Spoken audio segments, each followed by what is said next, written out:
نبی کریم صلی اللہ علیہ وسلم نے رمضان المبارک کے مہینے کو صبر کا مہینہ قرار دیا اور فرمایا کہ یہ صبر کا مہینہ ہے اور صبر کا بدلہ جنت ہے۔ اس سے کیا مراد ہے؟ اس سے چند باتیں مراد ہیں، ان کو ہمیں سمجھنا ہے اور اس رمضان کو صبر کے ساتھ گزارنا ہے تاکہ جنت ہمیں مل جائے۔ رمضان صبر کا مہینہ اور صبر کا بدلہ جنت۔ کن چیزوں سے صبر کرنا ہے؟ سحری سے لے کے افطاری تک کھانے پینے سے صبر کرنا ہے۔ اسی طرح فضول باتوں سے، فحش باتوں سے، غلط باتوں سے، گناہوں سے صبر کرنا ہے۔ پورا مہینہ نبی کریم صلی اللہ علیہ وسلم نے ارشاد فرمایا کہ روزہ صرف کھانے پینے سے بچنے کا رکنے کا نام نہیں، بلکہ فضول باتوں، بیہودہ باتوں سے بچنے کا نام ہے، لغو باتوں سے، غلط باتوں سے بچنے کا نام ہے۔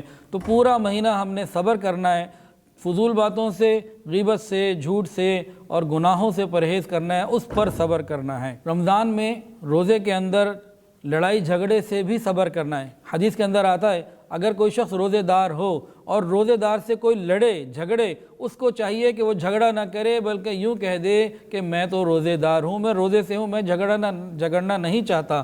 تو ان چیزوں سے بھی صبر کرنا ہے۔ اور ایک حدیث کے اندر آتا ہے کہ جو شخص روزہ رکھے اور جھوٹ بولنا نہ چھوڑے، گناہ نہ چھوڑیں، تو اللہ رب العزت کو اس سے کوئی تعلق نہیں، کوئی پرواہ نہیں، اس کے بھوکے پیاسے رہنے کی کوئی ضرورت نہیں۔ حدیث کے اندر یہ بات بھی موجود ہے کہ کتنے روزے دار ایسے ہیں کہ جنہیں بھوک اور پیاس کے سوا کچھ نہیں ملتا۔ یہ کون سے روزے دار ہیں؟ روزہ انہوں نے بھی رکھا، سحری سے افطاری تک بھوکے یہ بھی رہے، لیکن یہ روزے دار نہ رہے، یہ اللہ کے ہاں مقبول نہ ہوئے۔ کیوں؟ کہ انہوں نے روزے میں صبر نہ کیا۔ صبر کن چیزوں سے کرنا ہے؟ کھانے پینے سے بھی صبر کرنا ہے سحری سے افطاری تک، اور گناہوں سے بھی صبر کرنا ہے پورا رمضان۔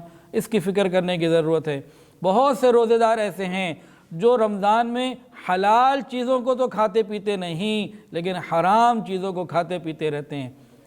موبائل پہ بات ہو رہی ہے، سحر تا افطار لگاتار اپنے لو ون سے باتیں ہو رہی ہیں، گناہوں کی باتیں ہو رہی ہیں، یا موبائل کے اوپر یا ٹی وی کے اوپر رمضان فیسٹیول یا شوز دیکھے جا رہے ہیں، یا ڈرامے دیکھے جا رہے ہیں، یا فلمیں دیکھی جا رہی ہیں۔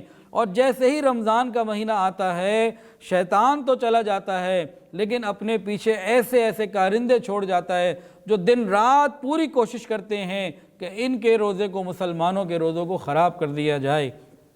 تو رمضان کے جتنے بھی پروگرام ہوا کرتے ہیں اس قسم کے، ان سب سے بچنا، ان سے صبر کرنا، ان سے رکنا، یہ ہمارے روزے کے لیے ضروری ہے۔ ان چیزوں کے اندر لگ کر رمضان کو ہم ضائع نہ کریں، تباہ نہ کریں، اپنے آپ کو اللہ رب العزت کی نافرمانی میں اور غضب میں نہ لے کر آئیں۔ ہم اس رمضان کو بہت احتیاط کے ساتھ، حیا، پاک دامنی اور گناہوں سے بچتے ہوئے گزاریں۔